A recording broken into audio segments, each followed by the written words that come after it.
Uou! E aí, amiguinha, estamos aqui de volta para mais uma videoaula do Professor Júbilo. E o tema de hoje, especiação. Mais um teminha aí do nosso bloquinho, do nosso conjunto de videoaulas de evolução. Hoje, meu querido e minha querida, você vai aprender como é que se forma uma nova espécie. Não sei se vocês lembram, e se não lembram, assistam a videoaula Origem da Vida. Nós temos o surgimento do probionte, o primeiro ser vivo do planeta Terra, e depois desse carinha surgiram todas as espécies que você conhece, que existem hoje em dia em todo o planeta Terra. Agora, como é que dessa população de indivíduos iniciais surgiram todas as populações de espécies que você conhece hoje em dia? Esse fenômeno a gente chama de especiação. E claro, já vou te adiantar o seguinte: para que ocorra a formação de uma nova espécie, alguns processos têm que ocorrer. O primeiro deles é o isolamento geográfico. O segundo deles é a mutação.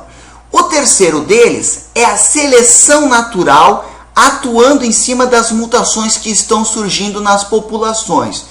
E o último processo é o isolamento reprodutivo, certo? É quando o indivíduo não consegue mais cruzar com o outro, ou até cruza, mas não gera descendente fértil. Quando isso acontece, eu já posso dizer que os indivíduos comparados são de espécies diferentes. Quer um exemplo? Dá uma olhadinha nessa imagem aí. Bora entender essa bagaça aqui. Vamos ver aqui, ó. Vou mostrar uma figurinha para vocês. Que bonitinha essa figurinha. O que eu fiz aqui, ó? Eu tenho uma população de mosquinhas, todas elas da mesma espécie. Primeira coisa que tem que acontecer, que eu falei, isolamento geográfico. E foi o que eu fiz, ó. Eu peguei essa população e dividi em 2 aquários, contendo um tipo de alimentação diferente para cada uma das mosquinhas. Bom, gente, agora o que vai acontecer? As mutações que essa população irá sofrer não são as mesmas mutações que ocorrerão nessa população aqui do lado. E também a seleção natural que está atuando aqui não é a mesma seleção natural que está atuando aqui. O que vai acontecendo? As mutações vão ocorrendo aqui. Depois de muitas gerações, algumas características foram favorecidas nesse lado e outras características foram favorecidas do outro lado.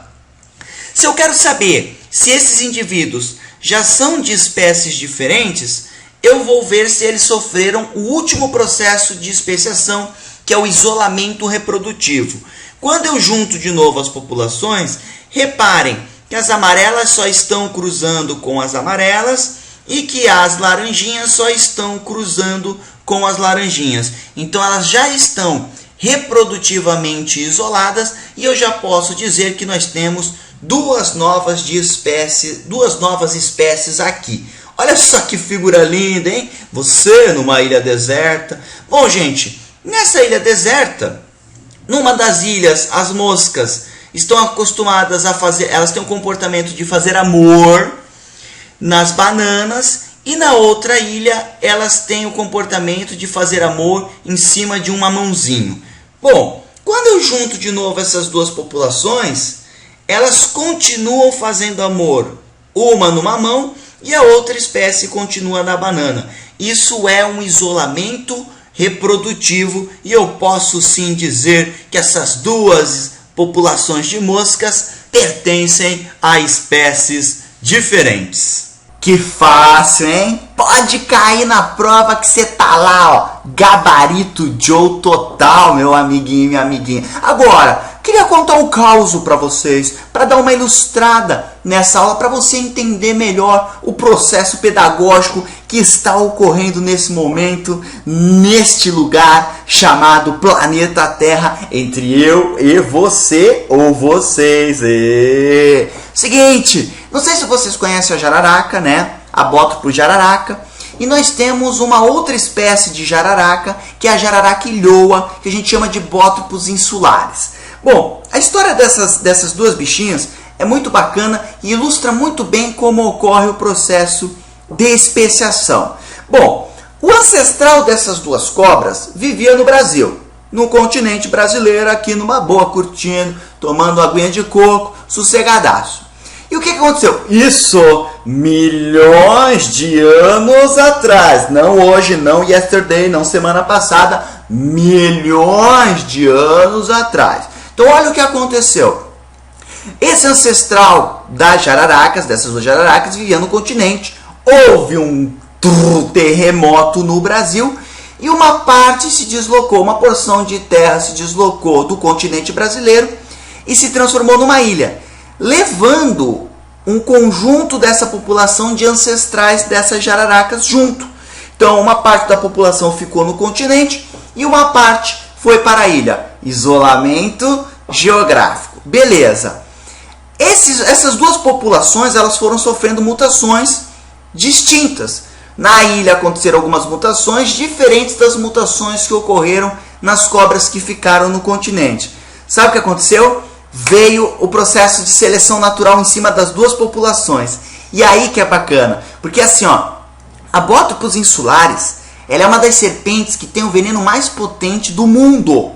E no Brasil é a que mais tem, não é a coral. A Botrytis insularis, ela tem um veneno muito mais potente do que a Micrurus coralinos, por exemplo, que é a cobra coral verdadeira que vocês conhecem aí.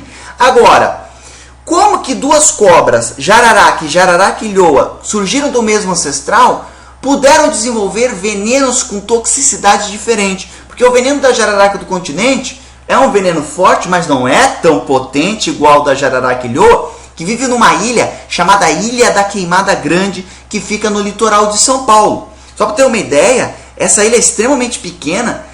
Vamos pegar aqui do tamanho do, sei lá, do Maracanã. E nessa ilha, na última contagem aí do Butantan, tinham 1.200 Botrytis insulares, 1.200 jararaca-ilhoas, que é o nome popular dessa espécie, com veneno altamente potente. A pergunta é, qual foi o processo seletivo que ocorreu para gerar esse veneno mais potente numa cobra e menos potente naquela que ficou no continente? Tranquilo, gente. A jararaca que ficou no continente, ela se alimenta de roedor. Ratinhos. E ratinhos, meu amigo, eles mordem e machucam a cobra. Então qual é o comportamento da cobra? Ela pica o roedor, se afasta e deixa ele igual uma barata tonta se debatendo. Ele vai se debatendo e aí ele morre. Quando ele morre, a cobra vem e nhoque, come ele, claro, não pela cabeça, mas por trás, e engole ele todinho. O problema é que na ilha, que essa outra população de jararaca foi, não tem roedor, só tem aves. Então o bicho é obrigado a se alimentar de aves.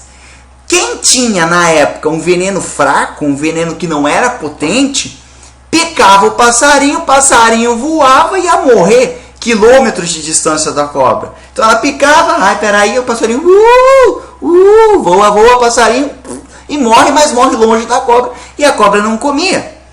Quem sofreu uma mutação e consequentemente vinha com um veneno mais potente, tinha vantagem nessa ilha, porque picava a ave morria lá no lugar e a cobra conseguia se alimentar de uma maneira melhor. Com o tempo, claro, as com veneno fraco foram selecionadas e aquelas que continham um veneno mais potente foram deixando também descendentes com um veneno mais potente. E claro que com o tempo essa cobra, essa jararaca que vive nessa ilha, ficou com um veneno extremamente potente. Hoje, se eu pego as duas jararacas e tento cruzar elas, elas não conseguem mais. Elas já sofreram isolamento reprodutivo, por isso que elas são de espécies diferentes. Agora